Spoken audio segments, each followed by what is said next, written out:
Mike, why don't you tee up who we have as our special guest this week? Here's a man who has traveled and played with a lot of rock stars along the way. There's no doubt about that. It's nice of him to join us. I actually even wore a shirt for you, Teddy. See this thing? Nice little puppet on there. Yeah. Straight out of Newfoundland. My buddy Teddy Purcell. Teddy and I played together in Tampa a little bit. We even roomed together for a little while. Spent some time in LA. He spent some time in Edmonton. He spent some time in Florida. And then obviously Tampa. But yeah, Teddy, thanks for joining us. What the hell are you up to? Not much, boys. Thanks for having me. I've been seeing all the podcast stuff on Instagram. It was nice you guys. You haven't sent me any Clearing the Crease or T-shirts or swag or anything. So that was classy, you guys. We don't have any either. We're waiting for them too. You'll be the first to get some. You'll be the first one. We don't have shit. No, Curtis from Alberta will get it first, and then we'll get it. That's true. Okay, perfect. That's true. So, okay, Teddy, break the ice for us here. Give us your best commie golf story, or if not, if you want to just go straight to in one.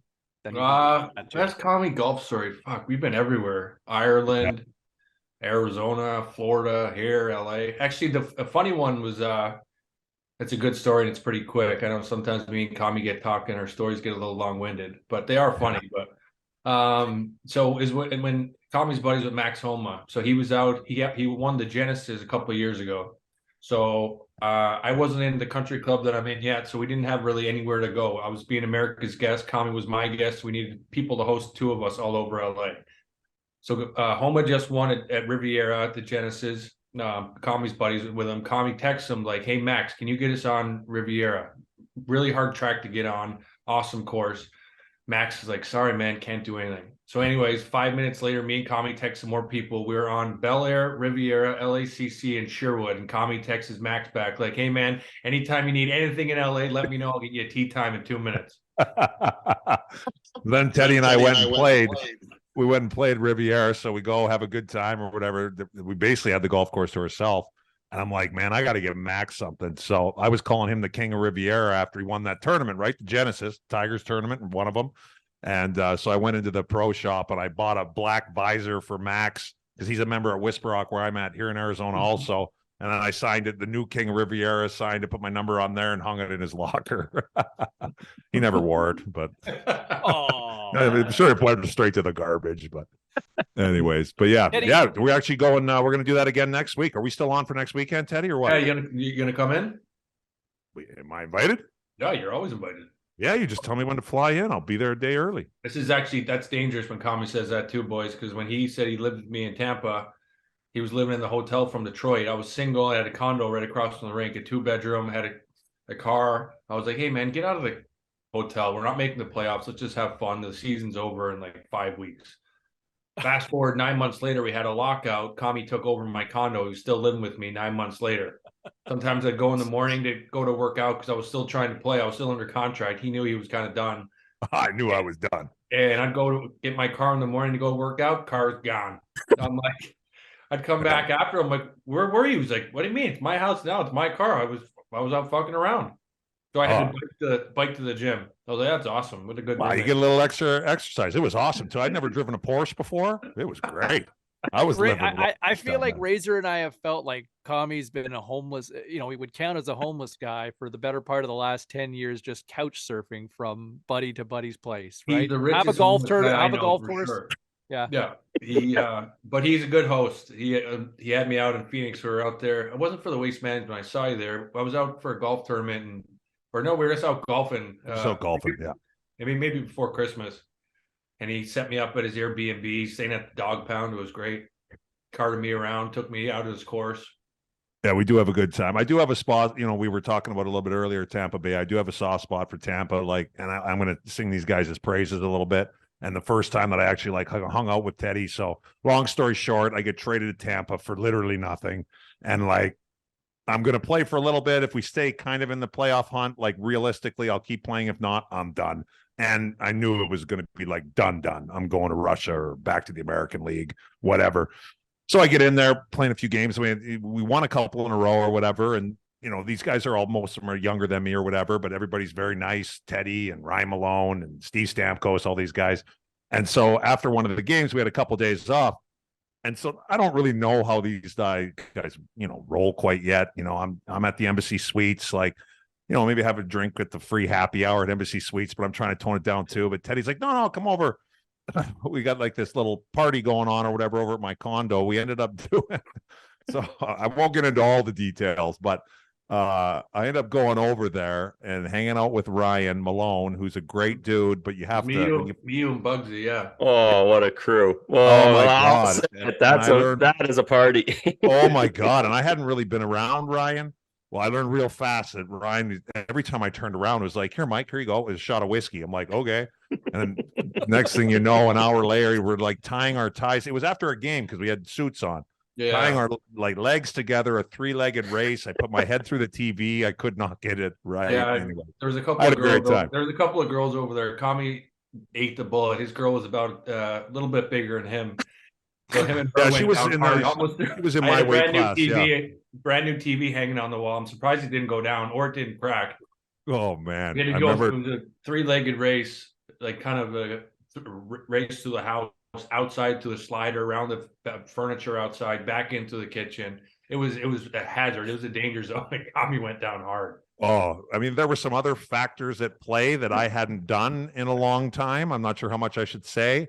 And in my head, I'm looking around and I'm like, these guys are flying around with this 3-legged thing and they're out on the patio and it was dark and I couldn't see anything. I'm like, where are these? I've never been here before. I'm like, where the hell did everybody? Then all of a sudden they appear over here. And anyways, it didn't even matter because me and my heavyweight partner did, I think, literally half a step and my head went right into the fucking TV. Anyways, I did have a good time in Tampa. Yeah, Tampa was fun. Oh. Anyways, get back to present day. What are you doing, Teddy? Run us through.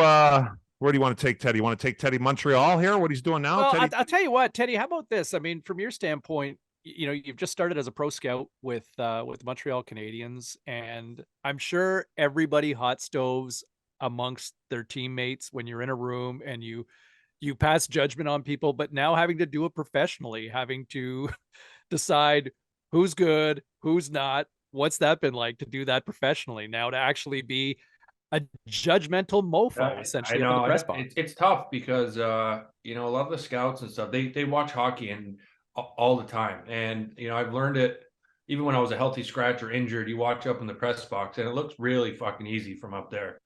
Way easier, right? Oh, it looks easy, and everyone sucks. I'm like, guys, it's actually hard down there. Right. I'm like, I can only imagine what you guys were saying about me when I was playing.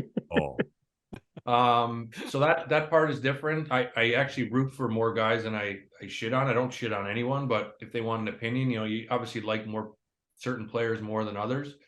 I think it's a pretty unique situation. It was Kent Hughes, who's the general manager. He was my agent for, I don't know, 12 or 13 years. So I'm comfortable there. If I didn't know the GM, I don't think it'd be a good fit for me. But I really like going to the meetings and learning what him and Jeff Gordon are doing and kind of seeing their vision and how patient they are.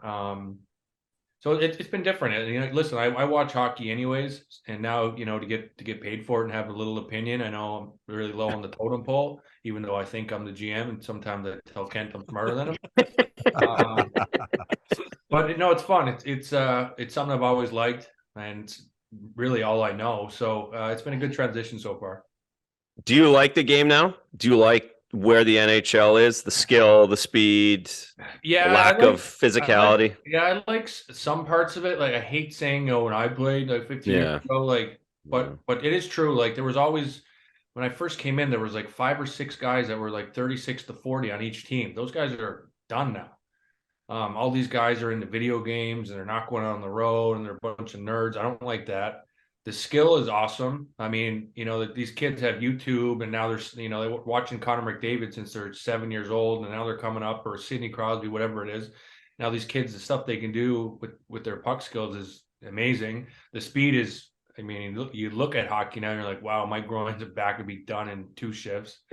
But I do think because it's so fast and stuff, and they think, you can't teach speed, which you can't. So they think that someone's fast, or let's put them in. We can teach hockey IQ. I think the IQ has gone down a little bit, and that's why some of the top players are putting up 150 points now, playing against these dum-dums all the time. So great point. It's good for the game. Point. So there is advantages. Teddy, you think the hockey IQ has gone down? I think it has gone down a little bit. Like, I think my boy Ray Whitney would say that too. Don't you think, Commie? That how many crafty little veterans are there like him, slow and small, and he would just weasel his way into everything. Yeah, 100%. I literally think Ray, when I was crashing on another couch over at his place 2 weeks ago, I'm pretty sure he basically said exactly that. Yeah, and like, and even an older defenseman when he first came up in LA, like Sean O'Donnell, who works for the Kings now. He couldn't move very well. You play with him in Boston, Razor? Yeah, I had Odie. What a perfect example. Exactly. Like, he's an older guy, couldn't skate, but just smart. Like, it was hard to beat one-on-one, won Stanley Cups, great on the PK, good in the locker room, fought if he had to. Like, how many defense are like that now? Like, this 5th and 6th, 7th defenseman on most teams now are they're not the sharpest tools in the shed. I mean, Commie, me and you would beat them in IQ tests, I think. I think so. I think we're pretty smart personally, but yeah, I agree. I agree. Yeah. So put it off the glass and out, or find your partner, find me in the middle, come low and slow for you. And give it to Stammer Murray. We got an apple. And there you go. In about 2 hours. Perfect. You get the assist. I'll just take the plus. The plus is fine for me.